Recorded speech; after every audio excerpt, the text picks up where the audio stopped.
Hi guys, welcome back to my channel. If you don't know me, I am Cheney and I started this channel just a few weeks ago because my baby boy passed away in December, and since then I've been trying to figure out what I want to do, and I've decided I'm just going to embrace every second of my normal life and share it with you. A huge part of my grief journey has been trying to find things that I enjoy and things that aren't that stressful for me, so that even if I'm having a bad day, I can still do the things that I enjoy and still bring a bit of happiness to my day. I didn't want to leave the house to start off with. I didn't want to see people. I didn't want to risk bumping into people. So a huge part of my grief journey has been baking. So today I'm going to do a bit of baking with you. This recipe I'm going to share is a cinnamon loaf recipe, but it is fat free, or pretty much fat free. It's really low fat. I have Sphincter of Oddi Dysfunction, which basically just means I can't eat a lot of fat. So this recipe is gallstone friendly, it's Sphincter of Oddi friendly, and even if you're just trying to lose weight, it's friendly too. However, it does contain a lot of sugar, so I'm not sure how helpful it would be to lose weight actually. Maybe you should look into that. I'll post the recipe down below if you can't follow it along while I'm showing it to you, but I hope you like it as much as I do. Hi, so I've got it all set up. What you need is quite a few bowls actually. So I've got two large bowls here, which you probably can't see because they're see-through. Two large bowls, a rubber spatula, just because I find that easier to mix with, a small bowl, and this, I'm making my own buttermilk.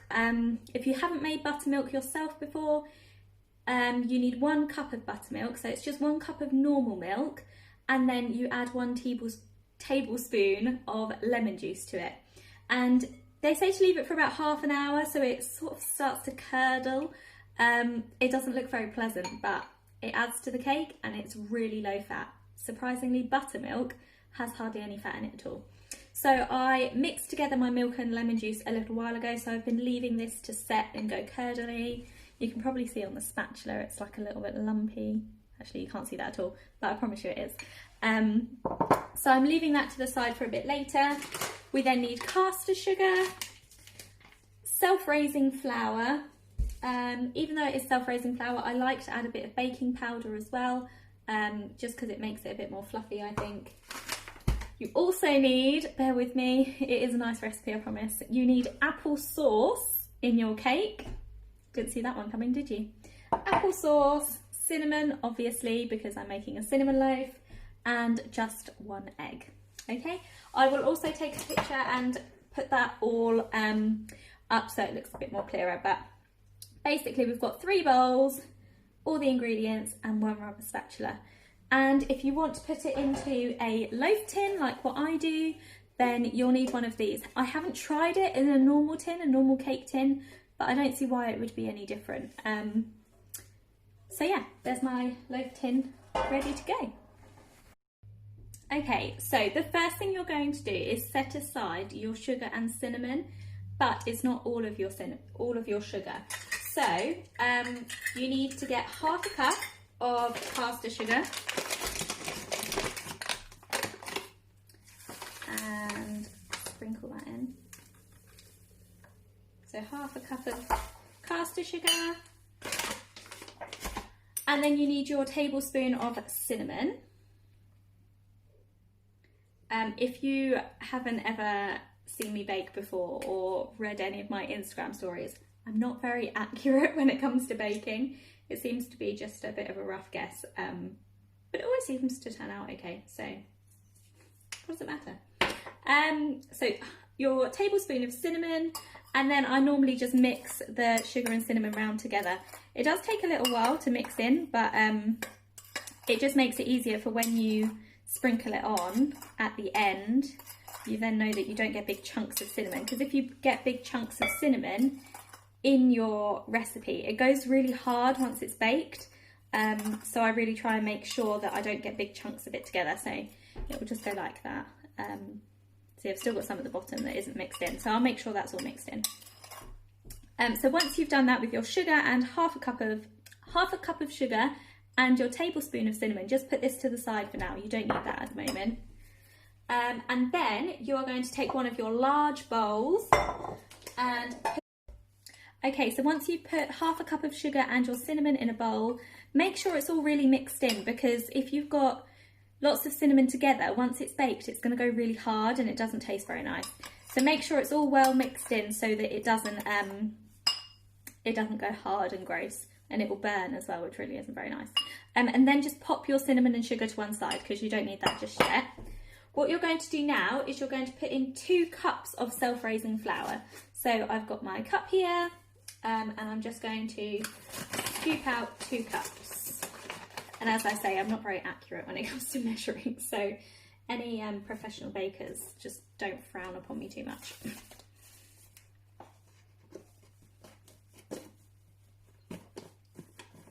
This is a new packet. Oh, I was waiting for it to do that. Okay, so you've got your 2 cups. It's probably a little bit too much, it'll be fine. And you're then going to mix in a teaspoon of baking powder, but as I say, I don't measure anything, so just chuck some in. You can also add a little bit of salt. Sorry, I forgot to get the salt out. A little sprinkle of salt. I don't really know what this does, but every recipe says to add a little bit of salt, so we'll chuck it in there as well. And then you're going to mix that together and put that to one side. Mix it together. Put that to one side for a minute. If you want to, you can add the sugar to this now. We'll probably do that because it's just easier. So now you're going to use your other 1 cup of sugar. So you've used half a cup in your cinnamon and sugar, which is one side. And now you're going to add the other cup of sugar to your flour mixture. Like I said, there's a lot of sugar, so it probably isn't, it doesn't help if you get a big lump like that. It probably isn't very diet friendly, but if you have gallstones and it's just the fat that you can't eat, then it's all good. I'm just going to put a little bit back in there because that was completely overflowing. Okay, so mix that all around. Now in this big bowl, you have your flour, sugar, baking powder and salt. And I think that's everything. Got my lump of sugar that I need to break up. So you're going to just mix that in a little bit together. Now you do want to make sure this is quite well mixed in, because when you combine the liquid and the dry mixtures, you don't want to mix it very much. So you need to make sure that they're well mixed on their own, so that when you put them together, you just mix it very lightly. You don't want to knock out all the air at the end. So give it a good mix. I don't think I've ever made so much baking before. I can feel the pressure of the camera is making me go weird. Okay, and now you've got your other big bowl. So in this big bowl, you want to use your buttermilk. So it should be quite curdled by now, and it might even smell a little bit, but that means that it's done the right thing. So chuck in your buttermilk. You also need to then add your egg, which I've lost. You're going to add your egg in there. And this is the strange bit when you're actually going to add your applesauce as well. So your applesauce, you want 1/4 cup of applesauce. So it's not very much, but you need to make sure you've got enough of it. Otherwise, your cake will be really dry, because once I didn't add quite enough because I ran out. And it really wasn't very good. So the applesauce is one thing you need to make sure you have got enough of. I should probably get a spoon to help me with this, but like I say, baking for me is just such a, I don't know, just chuck it in and see what happens kind of activity. Which is really fun sometimes, but then if you are having people round and you promise them cake, and then you have to confess that it didn't go very well because you can't follow a recipe properly, it's not very good. So you've got your buttermilk, your egg and your applesauce in here, so you're just going to give that a good mix round. It is really weird, I know. At this point, sometimes I even use a whisk because I find it breaks up the egg a bit better. Actually, that's probably what I do most of the time, just to blend it all together. And if you've got lumpy applesauce as well, I don't mind it in the cake. It's actually quite nice. It's just like apple cake. But if you've got smooth applesauce, it's probably a bit easier to mix together. But it's a very strange recipe, but I hope you like it now. I feel like I've worked it up really a lot, saying that it tastes really good, but I think it does. And I've had lots of friends over that have eaten it to prove it. Right, so now this is the key part. So you now should have everything in your recipe. So I'm just going to move all the extras out to the side and show you what we've got. Okay, so we now have the flour and sugar mixture here, the dry ingredients. You've then got the wet ingredients here, which are your egg, apple sauce and your buttermilk. And then in this little bowl, you've got your cinnamon and your sugar. So what you're going to do now is you're going to tip the wet into the dry, but something really, really important, do not overmix it. So you might see that it doesn't really combine very well. As you're mixing it, you'll see little patches which are still quite dry. You want to mix it just to the point where you stop seeing those. So you want to make sure it's all combined, but as soon as it's combined, stop. Don't overdo it. So we're going to tip that in there.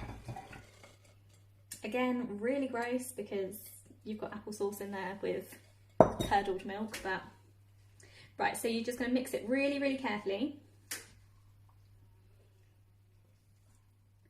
I always do this bit quite slowly as well because you don't want it to just go everywhere. And you need to keep an eye out for when it is mixed in properly because it's quite a dry mixture, which is weird because it's a really moist cake actually. But you'll see. So I can still see quite a few dry patches in there. So I'm just going to give it a little bit more of a mix. Okay, so I have stirred it once now and not seen any bits of dry flour, so I'm going to stop. And your cake mixture should be kind of like this. So it's really thick. It's a really thick mixture. It kind of doesn't really drop an awful lot at all. However, there is no dry flour in there, so that is done. Don't touch it anymore. Now you need to get your loaf tin, and I'm quickly just going to pause this video, whip off and make sure I grease it because I haven't actually greased it yet. Very important with the cinnamon because cinnamon dries out lots of ingredients. So you need to make sure it's well greased. So this is the part where you are going to have to use a little bit of fat, either oil or butter I found works equally as well. But make sure it is covered so it's not going to stick and that cinnamon will burn, which won't be very nice. Okay, so I've quickly just greased my tin and now what I'm going to do is pour in half of the mixture. So we've got this one big bowl. We're going to just gently pour in about half. And you are probably going to have to spread it out yourselves because it is such a thick mixture. It won't be like a normal cake batter and just level out itself. But again, do it carefully so you're not knocking all the air out of it. And you'll even see the air pockets as you're spreading it around. So once you've spread half the mixture, you probably can't see now because it's got butter on half of it. So it's only half full. You're then going to take your sugar and your cinnamon and you're going to sprinkle it over the top just lightly. So sprinkle. I'm sure there's a more accurate way to do this. I normally give it a shake so it levels out. So now I've got my cinnamon and sugar on top of it. Now I found that if you leave it like that, it's very cinnamony in one place and the rest of it doesn't taste of cinnamon at all. I'm not sure cinnamony is a word, but I've just made it one. So what I usually do is grab my spatula and I just do little like dents in it so that the cinnamon spreads around the cake a bit more. So I sort of make sure that I've got little, a little bit for the cinnamon to sink into so it's not quite as dense in the middle. Again, another shake. And then you're going to tip the remainder of the cake mixture on top. So just spread that in.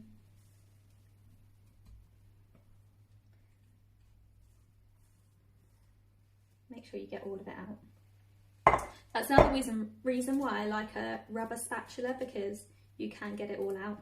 But if you're someone that likes to lick the bowl, don't use a rubber spatula because you won't have anything left in the bowl. But yeah, and it can be quite hard to spread around because it won't stick to the cinnamon. So you might see it lifting in the corners and things, but That's fine. I'm just going to scrape the rest off there. Okay, and then, got a bit on my finger. To finish off, you're going to sprinkle the rest of the cinnamon. So you put half in the middle, you're now going to put the other half over the top. Give it a shake. And now the top will go crunchy if you leave a thick layer. However, I don't really like a thick layer of cinnamon, even though I love the taste of it. I don't like it when it's too thick. It can be a bit much. So I, again, just flick to try and give that cinnamon a chance to sink a bit lower into the cake and to get rid of that crust on the top a little bit. However, it is a loaf cake, so I'm guessing that's half the point of having a crust on the top. And don't worry about making it all nice and flat, because those are the bits that will go crispy, and I really like those, so I don't normally worry about making it too flat on the top. And then that's it.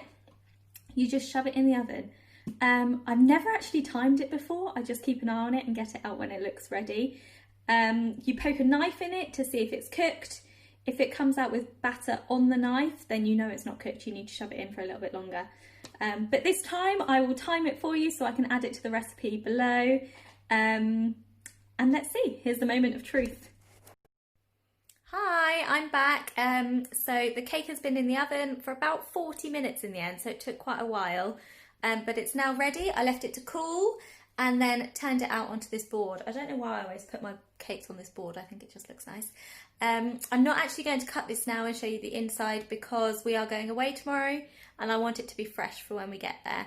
So I'll cut a slice off when we get there and let you know how it tastes. If you bake it as well, I hope it's nice. Let me know if you bake it, please. I'd love to see any pictures and I'd love to hear your feedback on how you got on with it.